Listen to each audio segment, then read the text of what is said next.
ನಮ್ಮ ಸರ್ಕಾರ 2022-23ರಲ್ಲಿ ನಮ್ಮ ಸರ್ಕಾರ ಬಜೆಟನ್ನು ಮಂಡಿಸಿದಾಗ ಕರ್ನಾಟಕದ ಬಜೆಟ್ಟು 21,000 ಕೋಟಿ ರೂಪಾಯಿ ಸರ್ಪ್ಲಸ್ ಬಜೆಟನ್ನು ಮಂಡಿಸಿದ್ದು. ಸಿದ್ದರಾಮಯ್ಯನವ್ರು ಬಂದಾದಮೇಲೆ 2023-24ರಿಂದ ಡೆಫಿಸಿಟ್ ಬಜೆಟನ್ನು ಮಂಡಿಸ್ತಾ ಇದ್ದಾರೆ, ಕೊರತೆ ಬಜೆಟನ್ನು ಮಂಡಿಸ್ತಾ ಇದ್ದಾರೆ. ವಿಶ್ವವಿಖ್ಯಾತ ಅರ್ಥಶಾಸ್ತ್ರಜ್ಞರು 16-17 ಬಜೆಟನ್ನು ಮಂಡಿಸಿರೋರು. ಮಾತಾಡಿ ಸರ್, ಅಲ್ಲಿ ಹೋಗಿ ಬರೀ ಯಾವುದೋ ಟ್ಯಾಕ್ಸ್ ಡೆವಲ್ಯೂಷನ್ ಅಂತ ಇದು ಸುಮ್ಮನೆ ದಿನ ಕೂಗೋದು. ಒಂದು ದಿನನಾದರೂ ಮಾನ್ಯ ಸಿದ್ದರಾಮಯ್ಯ ಸಾಹೇಬ್ರೆ, ನೀವೆಂತೂ ಅಭಿವೃದ್ಧಿ ಬಗ್ಗೆ ನಿಮಗೆ ಚಿಂತನೆ ಇಲ್ಲ, ಬರೀ ಎಲ್ಲರಿಗೂ ನಿಮ್ಗೆ ಆಗಬೇಕು, ನಿಮ್ಮ ಜಾತಿಯವ್ರನ್ನ ತಗೊಂಡು ಮೇಲ್ಗಡೆ ಕೂರಿಸ್ಕೋಬೇಕು, ಇನ್ನು ಆನಂತರ ಇನ್ಯಾರಿಗಾರು ಒಂದು ಸ್ವಲ್ಪ ಅವರಿಗೆ ಮೂಗಿಗೆ ತುಪ್ಪ ವರ್ಷ ಕೆಲಸ ಮಾಡಬೇಕು. ಇದು ಬಿಟ್ಟರೆ ಸಮಾಜವಾದಿ ಅಂತ ಬಾಯಲ್ಲಿ ಇಟ್ಕೊಂಡು ಮಜಾವಾದಿ ಥರ ಇರೋದು ಬಿಟ್ಟರೆ ನೀವೇನೂ ಮಾಡಲ್ಲ. ನಿಮಗೆ ವಿಷನ್ ಅನ್ನೋದೇ ಇಲ್ಲ. ಆ SM ಕೃಷ್ಣ ಅವರಂತಹ ವ್ಯಕ್ತಿನ ಕೊಟ್ಟಂಥ ಕಾಂಗ್ರೆಸ್ ಆ ಪಕ್ಷಕ್ಕೆ ಹೋದ್ರೂ ಕೂಡ ನಿಮಗೇನು ವಿಷನ್ ಅನ್ನೋದು ದೂರದೃಷ್ಟಿ ಅನ್ನೋದಿಲ್ಲ. ಅಟ್ಲೀಸ್ಟು ಎಲ್ಲ ಸೋಷಿಯಲ್ ಮೀಡಿಯಾದಲ್ಲಿ ಹೇಳ್ತಿದ್ರೆ ಗುಂಡಿ ಮುಚ್ಚಕ್ಕಂತೂ ನಿಮ್ಮ ಕೈಲಾಗಲಿಲ್ಲ. ಈ ಪ್ರಿಯಾಂಕ ಅವನು ಯಾರು ಡ್ರೋನ್ ಪ್ರದೀಪ, ಅವನು ಇನ್ನೊಬ್ಬ ಇಲ್ಲಿರೋವಂಥದ್ದು ಯಾರೋ ಒಬ್ಬ ಲುಚ್ಚ ಒಬ್ಬ ಇದ್ದಾನೆ, ಒಬ್ಬ ವಕ್ತಾರ, ಅವನು ಲಾಡು ಬರೀ ಮೈನಿಂಗಲ್ಲಿ ದುಡ್ಡು ಹೊಡೆಯುವಂಥದ್ದು ಅಷ್ಟೇ. ಆ ಆರೋಗ್ಯದ ಕಿಟ್ ಕೊಡ್ತೀವಿ ಅಂತಲ್ಲಿ 953 ರೂಪಾಯಿ ಕಿಟ್ಟನ್ನು 2,600 ರೂಪಾಯಿ ತಿನ್ಕೊಂಡಿದ್ದಾನೆ, ಅವನಿರ್ಬೋದು. ಈಗ ESI ಸೊಸೈಟಿ ಮಾಡ್ತೀವಿ ಅಂತೇಳಿ ಹೇಳ್ಬಿಟ್ಟು ಅಲ್ಲಿಗೆ 3,600 ಜನ ಸ್ಟಾಫು ಬೇಕು, ಅಲ್ಲಿ 1,200 ಇರೋವಂಥದ್ದು ರಿಕ್ರೂಟ್ಮೆಂಟೇ ಮಾಡೋದಲ್ಲಿ ದುಡ್ಡು ಹೊಡೆಯೋಕೆ ಹೋಗ್ತಿರೋಂಥ ವ್ಯಕ್ತಿ. ಕನಿಷ್ಠ ಇವ್ರ ಬಾಯಾರು ಮುಚ್ಚಿಸಿ ಸಾರ್ ಸಿದ್ದರಾಮಯ್ಯ ಸಾಹೇಬ್ರೆ.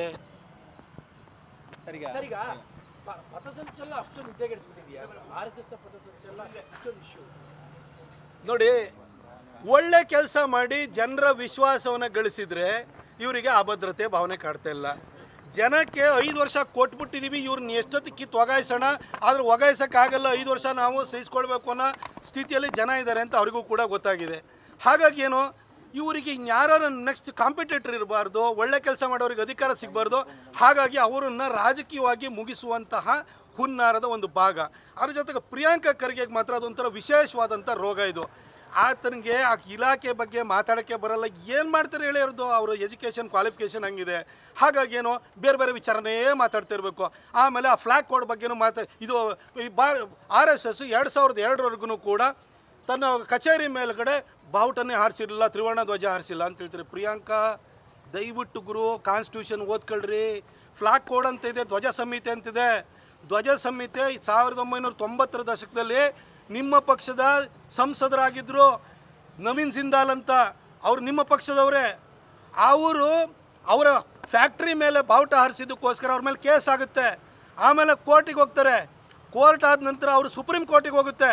2002 ಬರೋಷ್ಟೊಳಗಡೆ ಕೋರ್ಟ್ ಆರ್ಡ್ರದ ಫೈನಲ್ ಆರ್ಡ್ರ್ 2004ರಲ್ಲಿ ಬರುತ್ತೆ.